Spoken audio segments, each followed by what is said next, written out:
Court is back in session and in tow. One of the great TV characters of all time, in my opinion, Dan Fielding, played once again by John Laroquette. Let's talk about the Night Court reboot.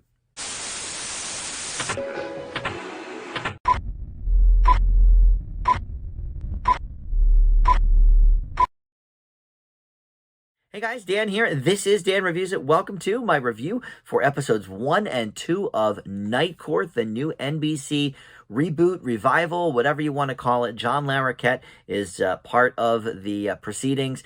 Everybody else is new to the show, but some characters do have ties to characters from the past. So before we dive into this, I want to welcome you into Dan Reviews It. Thank you for finding my channel. We've got a ton of great stuff on here, including a lot of movie reviews. We're leading up to the Oscars, so some newer stuff, some older stuff there, from last year. But also TV reviews. Yes, we review The Conners every single week here on the channel, and so I thought, you know what? People that watched the original Roseanne, as I did, maybe like me, are huge Night Court fans from the original show. So I figured I would give these first 2 episodes that they premiered this week a try and, see what I think of it and then go from there. I don't know if this is something I'm going to do every week like I do with The Conners, but I don't know.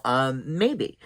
So let me know in the comments if you want to see more Night Court videos here. I can certainly try and review every episode like I do on The Conners. But I figured, at least we'll talk about these first 2 and give you my take on how I think it's going so far. So a little brief history for my Night Court stuff. Yes, I love the original show. It was one of my favorites in, middle school, high school. It aired from 84 to 92. That was prime time for me. I mean, I was I graduated high school in 95. So when this went on the air, I was in like 9th grade or something, 10th grade.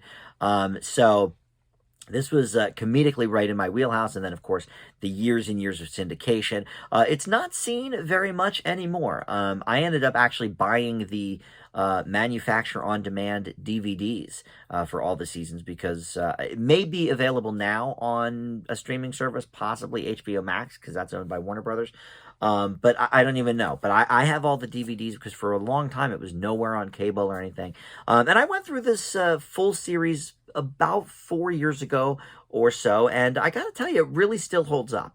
I mean, it gets a little crazy in the last couple seasons and gets, almost science fiction based with how crazy the characters are. But, that's also kind of an homage to some of those classic shows of the 60s.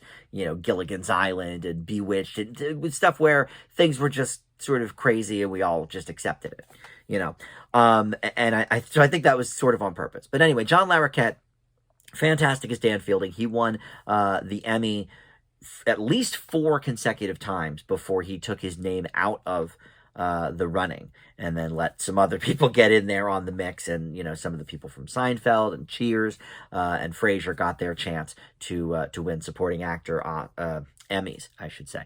But for a while, he was just the top dog, and it was a great performance. And so he is returning here to this one. Now, this is the brainchild of Melissa Rauch of The Big Bang Theory, which I got to admit, I bailed on Big Bang after like season 3 or 4. It just got a bit repetitive for my taste. So I don't really know her character from that show all that well. I know she was very popular. Bernadette, I believe, was the name. But anyway, she came to Warner Brothers, because that's who made Big Bang Theory and that's who owns Night Court, and said, look, I was a huge fan of the show growing up. Can we do a reboot, of Night Court? This has been in the works for years. Of course, years ago, reboots were, happening for every show that anyone ever cared about. So she was like, why not this one? And let's get John Laroquette. And originally, she was not going to even be on it. She was just going to produce it. But I guess the suits at NBC or Warner Brothers or somebody said, you know what, you should actually be the star of it. So she plays Abby Stone, who is the daughter of Judge Harry Stone. She is the new judge at the night shift in Manhattan Criminal Court. Harry Anderson left us a few years ago, so unfortunately he is not, a part of this in any way. But in the very first episode, they pay a lot of tribute to him, especially when she goes to find Dan Fielding to try and get him to be a part of her courtroom. So they talk a little bit about that. And if you've never seen the original Night Court, they catch you up pretty well. In the intro, there's sort of a back and forth between him and her, sort of like a split screen thing, where they're both sort of talking at the same time about sort of two different things, but kind of telling the story of the original Night Court as well. So even if you've never seen the original show, I think you can catch up pretty quickly.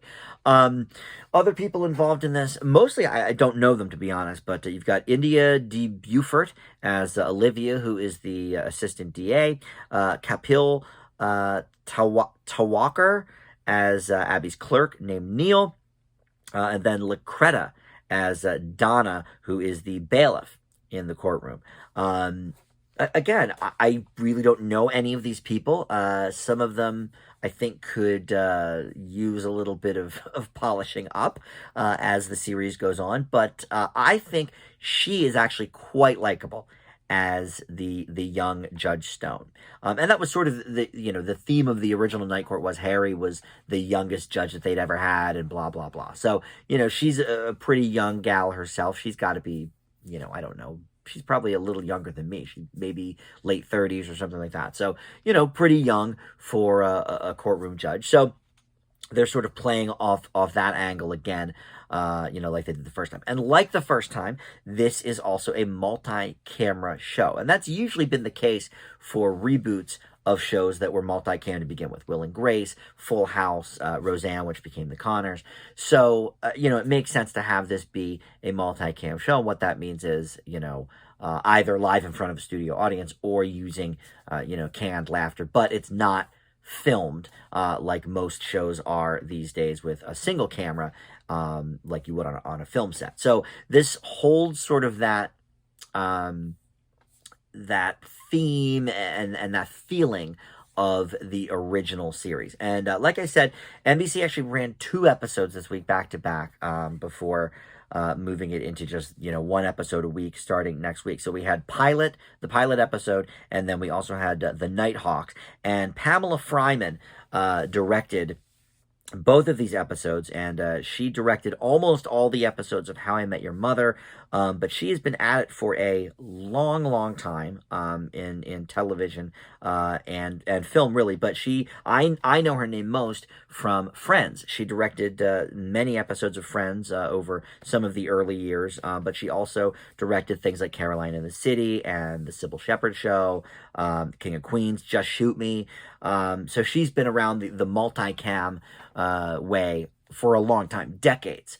And I think that was a good idea, to get sort of an old pro in that manner. And you've also got the writer Dan Rubin, who wrote both of these episodes. He sort of is one of the executive producers, I think, sort of developed the concept for the show along with Melissa Roche. So in this first episode, I'm not going to get too spoiler if you haven't seen them yet, but in the first episode, basically, the prosecutor, the prosecutor is this lady that I had mentioned, India de Beaufort, but we need the opposition, and Dan Fielding was the prosecuting attorney back in the original run, so she convinces him to come to the court for the other side, for the defense, which I think is an interesting twist on it, because when I heard he was going to be in it, I thought, oh, okay, well, would he really still be, practicing law? He's in his 70s or whatever now. And maybe he's not that quite. I think he probably is. I think he's probably in his 70s. But anyway, I didn't know that they were going to actually have him going for the defense. And that has presented some challenges because if you know the original show, Dan Fielding is sort of curmudgeonly and whatever. So I think that's an interesting twist on it. And I really like the chemistry between the two leads. And because Big Bang Theory was also a multicam show, Melissa Roche definitely knows her way around, how to act on a set like that. I find that sometimes people that have either done single cam shows that try to go to multicam, sometimes it doesn't quite work out that well. They sort of, stumble a little bit. And then, I've seen it go the other way, obviously, with most shows being single cam now, a lot of people have gone from multicam to single cam. And, if they've done a lot of movies, they're a little more at home, but sometimes not there either. But she obviously, is an old vet from Big Bang Theory, and of course John Larroquette has done a lot of multicam shows, including not just Night Court, but he was on the second season of Joey, the ill-fated Friends spinoff Joey. They brought him in to goose the ratings. It didn't work, but he was on a great one-season show with Christine Baranski called Happy Family. He had his own sitcom in the mid-90s called The John Larroquette Show.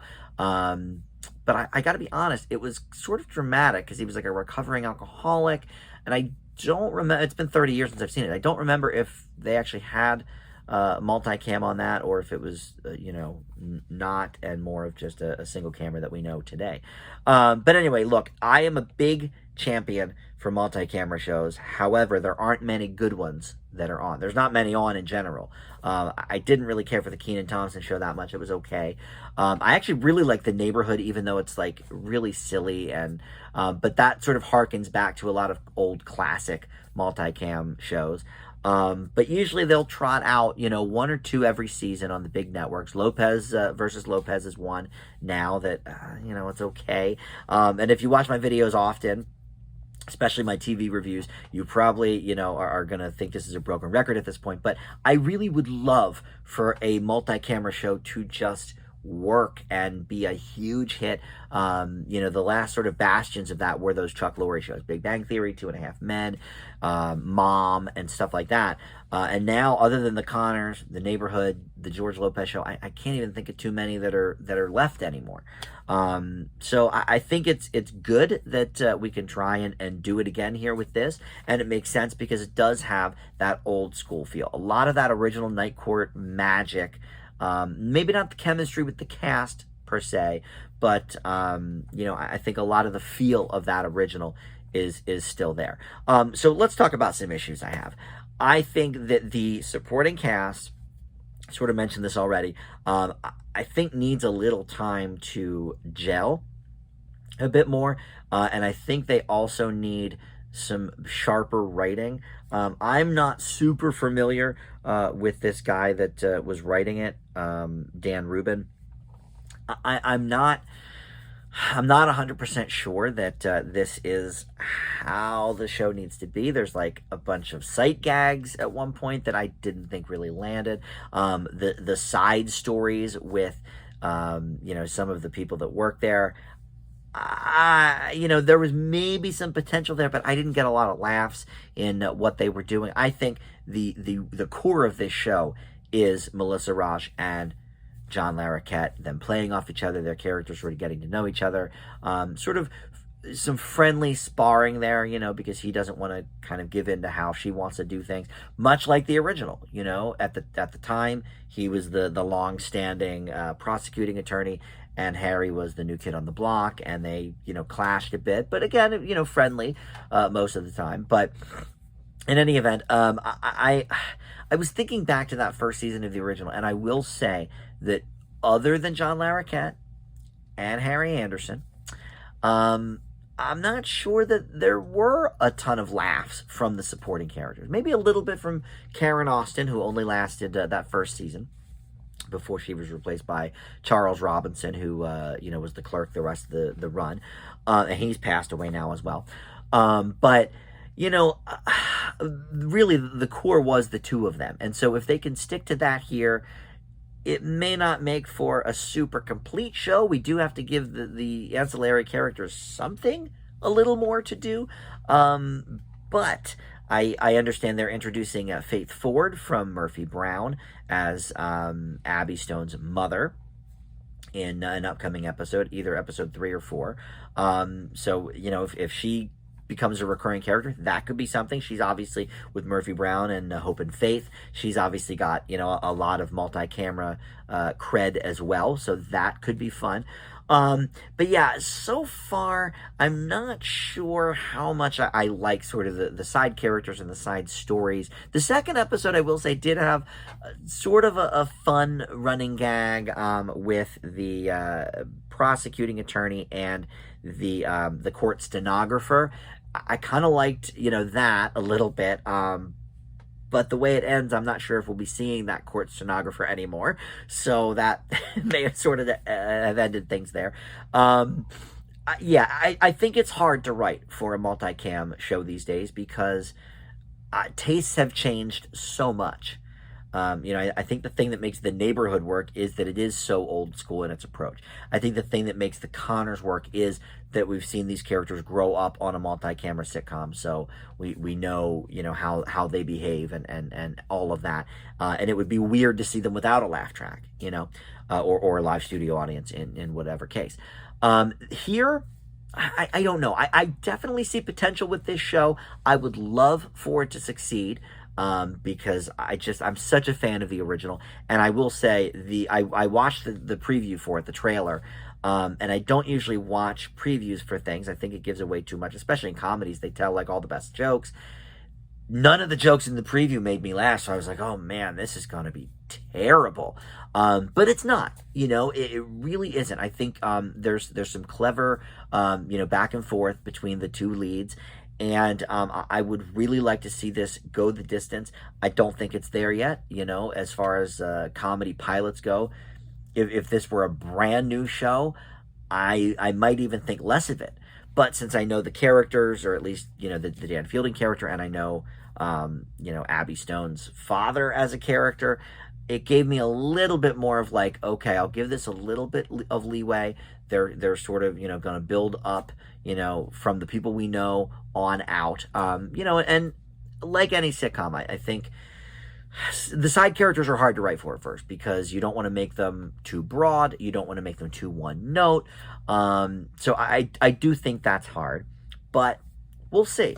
I'm not quite ready to rule this out yet as, a potential, favorite going forward. But I think it definitely needs some work. It's definitely a little more middling than I would like it to be, but it's much, much better than the preview indicated, for sure. So for now, in terms of these first two episodes, I'm going to leave The New Night Court with a B-. I hope it goes up from there.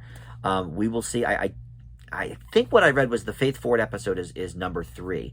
And I think that will be a lot of fun. I haven't seen her on TV in a while, and she's always, pleasant to see. And she's got great chemistry with all of her co-stars always. So, we'll see where that goes. And I think in episode 4, from the review I read, they sent the first 4 episodes to the newspaper critics and whatnot. The 4th episode has something to do with Abby's ex-boyfriend, and so I don't know if that's going to be stunt casting as well, but we'll see. I think there's potential here. I'm definitely willing to give it a few more weeks, before I really put that stamp a grade on it for sure. But for these first 2 episodes, I think B- is fair. And like I said, I'm not sure if I'll do week by week, reviews of the Night Court episodes, but I might. Again, let me know in the comments if that's something you are interested in, and I may go from there. But thank you for watching. We'll see everybody next time on Dan Reviews It. Bye.